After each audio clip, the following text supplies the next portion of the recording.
Hello, my name is Eugene Hough with the Legacy Marker Program. The Legacy Marker Program seeks to engage all communities in the preservation and protection of historic cemeteries, monuments, and markers, and plaques, and whenever possible, also include, through the Legacy Marker Program, opportunities to engage students to participate in hands-on guided preservation clinics. The Legacy Marker Program also includes the Follow the Flag program, a 20 by 30 foot American flag donated by the Flag Lady in Wayne, Pennsylvania, with the express intent for the flag to be unveiled and folded in as many communities as possible. To date, the flag has been to 11 states and been unveiled and folded by over 4,065 youth, veterans, and community residents, all wearing white gloves. Most importantly, the key and important role of mentoring, championed by Dr. Richard Caruso and Dr. John Crosby, is utilized and promoted by the Legacy Marker Program at all times. The skills and technical support of area business professionals are utilized to enrich the students' project experiences. Today is the first of a series of interviews I will be conducting with business owners who have provided mentoring, presentations, and demonstrations to support the Legacy Marker Program. Today, I'm pleased to introduce Mr. Jeff Olsen and Mr. Tyler Eck with Olsen Drones. Good morning, gentlemen. How are you? Good morning, Eugene. How are you? Nice to see you. What I'd like to do, since when we talk about drones or people talk about drones, they think of flying objects in the sky and, I don't know, spaceships and all sorts of things. Can you bring us down to a level where we can engage our audience to understand a little bit about drone technology and your work? Certainly. So, just to start, I'd love to just give a little bit of an overview about who I am, who Tyler is. But I'm David Olsen, and I am the Chief Executive Officer of Olsen Associates, LLC. A little bit about me is I became extremely passionate about drones and the aeronautical instruments that you can attach to them to better understand the environment of which you're doing anything in. And this is Tyler Eck. Yeah. So I don't know if you want to introduce yourself. Sure. And I'm Tyler Eck, and I am our Chief Operating Officer.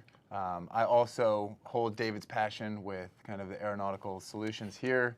I think anytime that we have an opportunity to take, a toy, right? A lot of people think of it as a toy, but it's actually a tool to kind of gain a different perspective to help, provide analysis that has not really been done in the past, or at least in a scalable fashion. So I think we're excited to be here with you, Eugene. We've been out a few times with you on different sites and missions, so I think we're excited to see where things can go and where we can help you out. Of course, yeah, definitely. And I know this is taking up a large portion of the frame, so I can't help but introduce the M210. So this is one of our smaller drones that we have that operates by taking in just tons and tons of data and data analysis just to better understand the environment that we're observing or that we're trying to help another client with. With the Legacy Marker Program, we have found so many neat and new avenues to kind of bring this vision to light that you have, and to have that impact and educate your public on kind of what it is you do and kind of preserve history. That interface is extremely important because, as you well know from the few times that we've met, whether it's working with adults or students, they're sort of intrigued by this device. And I think the main goal through engaging our audiences and any of the projects that I do working with students is to give them an understanding of what technology is available, but how we can use that to interface with the overall history and research project that we may be undertaking. Can you tell us a little bit about how this works in terms of controlling it and flexibility? Oh man, we should have had our other partner on here. We're going to get into the details. Certainly, I think one of the things about the drone technology and the UAVs is a good bit of regulation has come out on that, and to kind of operate with a good bit of courage and expertise. We have all gone out and got our licenses to operate these drones. We're fully insured. But just to say that when one takes off, it's linking up to 18 satellites before it takes off. So the GPS coordinates are locked. Should anything go wrong, there are so many fail-safes within this drone that once it starts reading an incorrect error, or there may be, another personal aircraft in the vicinity, this thing will actually link up, understand that, and move out of the way. So, the technology within drones has just come such a long way in the past 5 or 10 years that it's really given us the confidence to take it out and kind of operate in the field with our drones. I think the interesting aspect, and the audience should realize, is that I had approached Olsen Drones through a reference, and it's not easy to get professionals to come out and do something that's of a historic nature. And the first request was aligning with the Legacy Marker Traveling Flag Program, was recognizing 100 years of history after the Great War, the Armistice, and the planting of trees. And out at Radnor Hunt, we had the opportunity for Olsen Drones to come out and cover a flag unveiling folding ceremony. The beauty of that was that not only were you guys able to take images of that flag, even though it was getting rather windy, and that's something you have to consider when you're working, understandably, but you also provided a spectacular panoramic view of the club grounds, the race course, and the roadways. And for me, I think that opens up a treasure trove of information for anybody who is trying to get a lay of the land. Can you tell me a little bit about how the drones might be utilized in terms of documenting stream beds or physical terrain areas? Certainly. I'll let Tyler get into that. But first, I just want to say that that day was spectacular. You asking us to come out and observe, a flag presentation, I would say I had no idea what to expect. Of course we spoke, and you mentioned how large is that flag again? It's 20 by 30 feet. 20 by 30 feet. So I don't know if we can visualize 20 by 30 feet for most of us, but as you continue to unravel this flag, and I really understood how great this was and how amazing to watch this ceremony was, and this was all from a different angle. I think many of us have kind of our walking on the ground angle, and you kind of lose some of the largeness of that flag and some of that. But being able to come on site and work with you and just observing Radnor Hunt grounds, which are spectacular. They're in Chester County, right? So Yes. Yeah, just spectacular. But just being able to kind of give that new viewpoint, and you had mentioned that everyone was wearing white gloves. So what's neat about that is you could see all of the white gloves. You could see the people participating and really get into this ceremony that has lasted for a long time, and you're continuing to go on with it. From a social media standpoint, and I only say that from trying to spread good works, people are looking for success stories. In doing these flag folding ceremonies, and now the number of individuals I've done that with in different states, the number of people come up and say, I used to do this when a kid, or I've never had an opportunity to do this. And so the whole idea of you capturing that moment from above, showing that it is a team effort, and the flag is not just unveiled and stuffed in a bag, it's folded, isosceles triangle yes. each time, everybody participating. And the beauty of it, as I mentioned in the beginning of the program, is the alignment of people sharing stories, testimonials. There's the shaking of the hand, the greeting of the day. All of this is part of a respect and a sense of pride that can be conveyed. And that ties also in with the cemetery and monument conservation effort. I know we have some footage of the Radnor site and another site we'll talk about a little bit, the Laura Marion Tribute House. But I wanted to highlight from an educational standpoint where drones could be utilized to possibly solicit funds for particular projects. And I was very fortunate last fall for Olsen Drones to come out to St. Thomas Church in Whitemarsh, which is tied in with the Philadelphia campaigns during the Revolution. And nearby from St. Thomas Church, which was called Churchill, where the British had placed cannons, they fired over onto Camp Hill, which is near Hope Lodge. And historically, it's a fascinating story because there was a who's who of the American Revolution that was there. My goal is to try to see how we can bring that story forward. And the use of Olsen Drones, again, showed a high-profile viewing of the church, significant roadways. And then this past spring, Dave, you came out and we basically went out to document 3 colonial readouts. And readouts are basically strategic pits that were dug for the soldiers to hunker down in. And so basically after the Battle of Germantown, these sites were created. The beauty is these sites are original. They're on private property owned by the American Legion.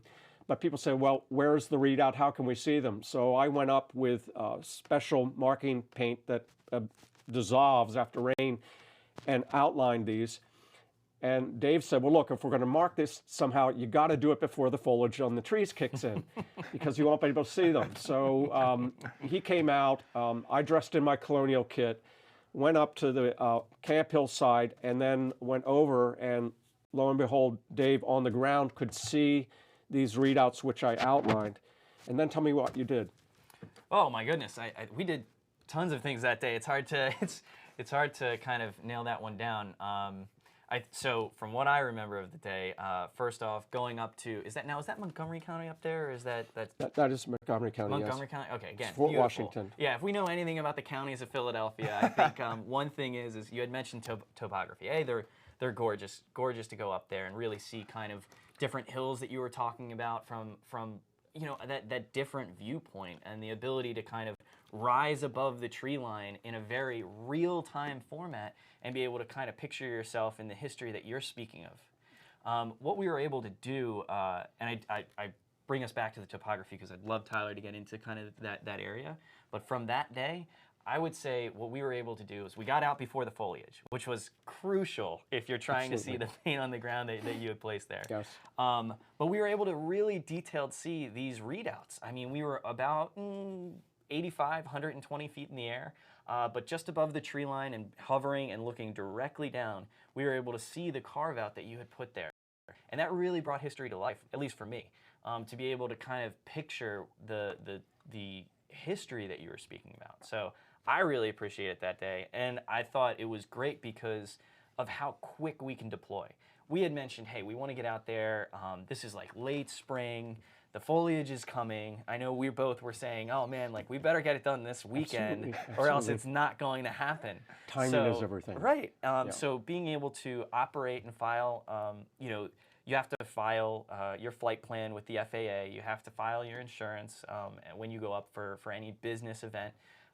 But in the end, we were able to rapidly deploy, rapidly get out, take pictures, give you the information you needed so that you could better understand the environment that you knew so much history about. What is, from a technology standpoint, there was this issue where you can do a static shot of a recognized depression or roll or draw. Is there some 3D components that can be utilized to enhance those images?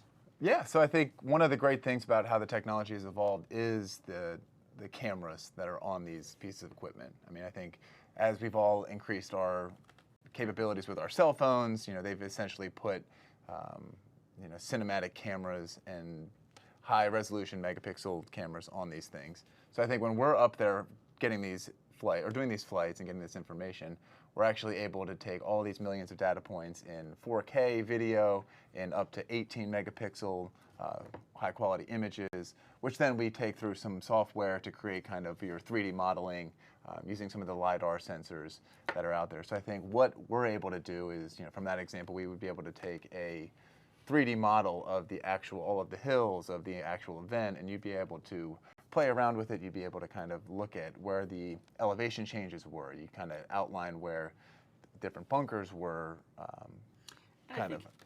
To your point, I think one of the things that brings this to light is I don't know if our viewers or some of us are golfers, but in the end, what we were saying was a 3D model.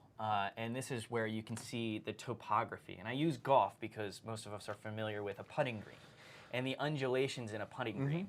Well, we're able to effectively, on very large areas, take 3D models so that if we were doing it over a putting green, and just expand the putting green idea, but if we were doing it on a putting green, you would be able to see all of the undulations inside that green so that you knew which way the ball was going to roll. Does that make sense? It does, and I think what fascinates me is that if we're not reinventing history, the historical narratives of communities, You can imagine if a student in India is interested in American history, and this student says, when we talk to students, sometimes their eyes gloss over a little bit, but it's after they're about my age, people say, you know, I really wasn't interested in history then, but I am now. Our goal is to use your technology to show that this can be fascinating, bringing different partners and mentors in to tell that narrative. It was the who's who of the American Revolution that were camped there. These sites are preserved, and what we envision is a 10-year archaeology dig there to bring in veterans, elder hostels, students to participate, but then get testimonials, updated drone shots to see as the soils are, which have enclosed in the inclusion of soils in these areas are removed, what we find out, and then we'll start to see a map unlay, and this is on my wish list, but there are people that are interested, and in order for Eugene Hough or Olsen Drones to make this project work, we have to have tangible, viable information. Yeah. This support that you provide is fabulous. Through technology, when I speak to students in Abington about smart boards and students down south, with this effort, we can share this technology with students down there, and then they can take on their own projects and use the technology because they're all using it. So I see a huge opportunity along those lines. I know that we have a basic time frame, so I thought we'd just jump into the category right now just a little bit more in terms of the Flag Again ceremony was covered this past fall out at Lower Merion Tribute House. That event was recognizing at this building dedicated and built expressly for the purpose of recognizing veterans who served during the Great War. And if you go there, you'll see stained glass and cast moldings of faces of the different branches of service. But most importantly, a lot of these features are not recognizable at eye level. And so I thought, in reaching out to Olsen Drones, I said, you guys come out here, we're going to do a flag folding ceremony, there are going to be numerous speakers, but there's this wonderful cast at the very top peak of this building that shows 3 World War I veterans in different positionings. So I said, wouldn't it be great if we could get a shot of that and of the flag? And again, we were talking about lighting and whatnot. But this was a community event, and you had hundreds of people from Lower Merion Township. We talked about sponsors. Acme, which is over 100 years old, provided tasty cakes. Which were delicious, by the way. Everybody loves the tasty cakes. But again, it was interesting because I approached some people. They're having a meeting at Acme, and I kind of bumped in politely. I said, are you aware of Acme was around during World War I? And the guy said, yeah, we go back quite a distance. I said, would you be willing to sponsor some tasty cakes and we can give you a little bit of promo, because tasty cake was around then as well. Yeah. Oh. So the conversation the people ended the conversation, started talking about history and their business, Acme, and something to be proud about. But if we don't share their stories, it's going to be at a loss. So by bringing them into the fold, it was very special.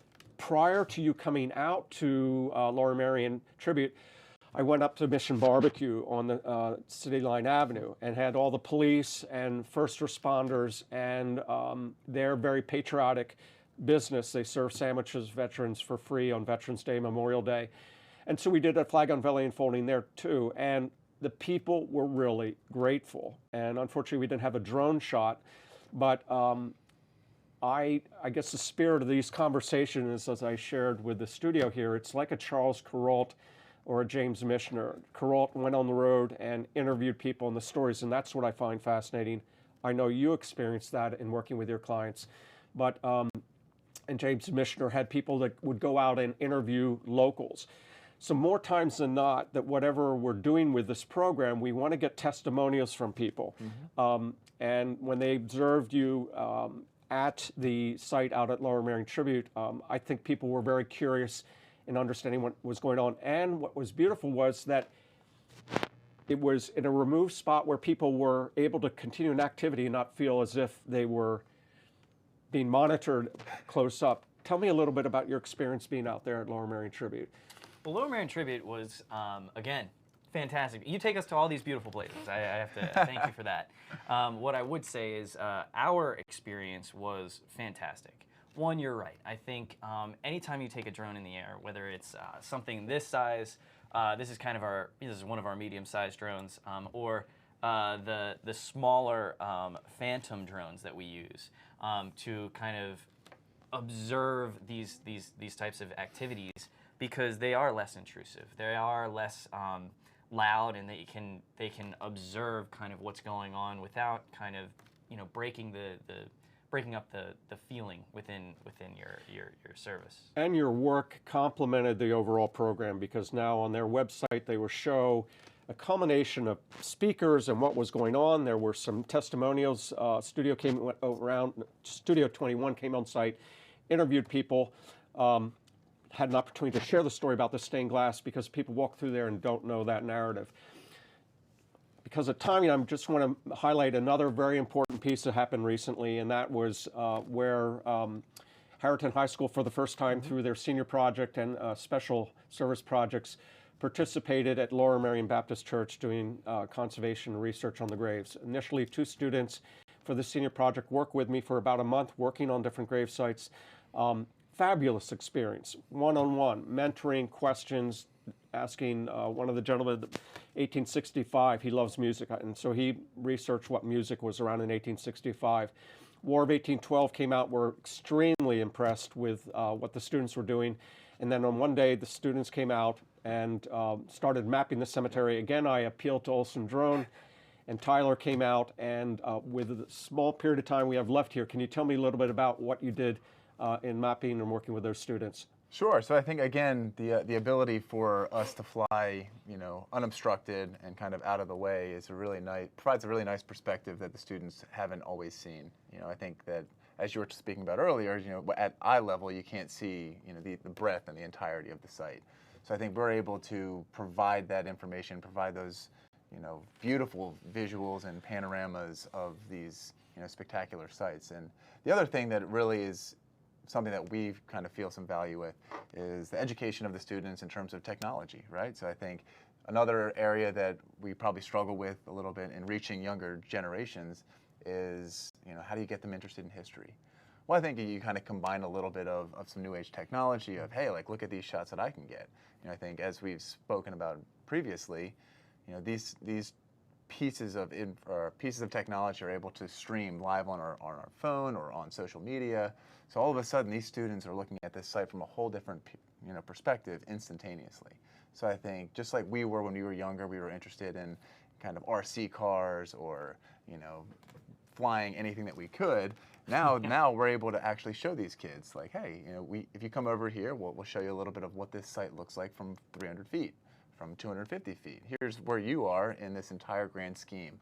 And I think that was what was truly spectacular, was as they were mapping out this beautiful church, they're able to say, okay, I see where I am, and it starts to resonate a little bit more in terms of the historical narrative. And what's going to happen? I'm sorry, David. Oh, I was just going to say, as well as the data access, I think you'd constantly said, like, hey, look at this real-time footage. Yeah. But not only that, it's not just in real time. I think one of the things I love to highlight is what you had mentioned earlier. Just building on that is access to the data. So going back and saying, like, okay, hey, I knew I flew that on Saturday, or I knew I was there on Saturday. Now I have all this new ways to look at it on Wednesday or next month or whatever it may be. But the access to the data and coming back to those moments and those files is fantastic. And on that note, absolutely. I think it's important to recognize with the audience here that we're very grateful for Olsen Drones being here. And this is not the end of our mission. We're going to be continuing and looking for support, public health areas. We want to bring doctors and nurses in, possibly a pharmaceutical company to help sponsor our work, recognizing that pharmaceutical company is preventing the disease today.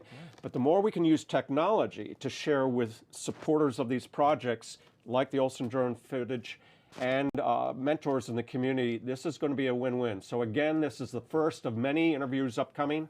I hope to have you gentlemen back again. Absolutely. And again, I'm like very being the grateful. first. Very grateful, and want to thank Studio 21 especially for thank you. providing this opportunity today. Thank you, gentlemen. Thank you, Eugene. Thank you. I look forward to working with you. Yes, sir. Yeah.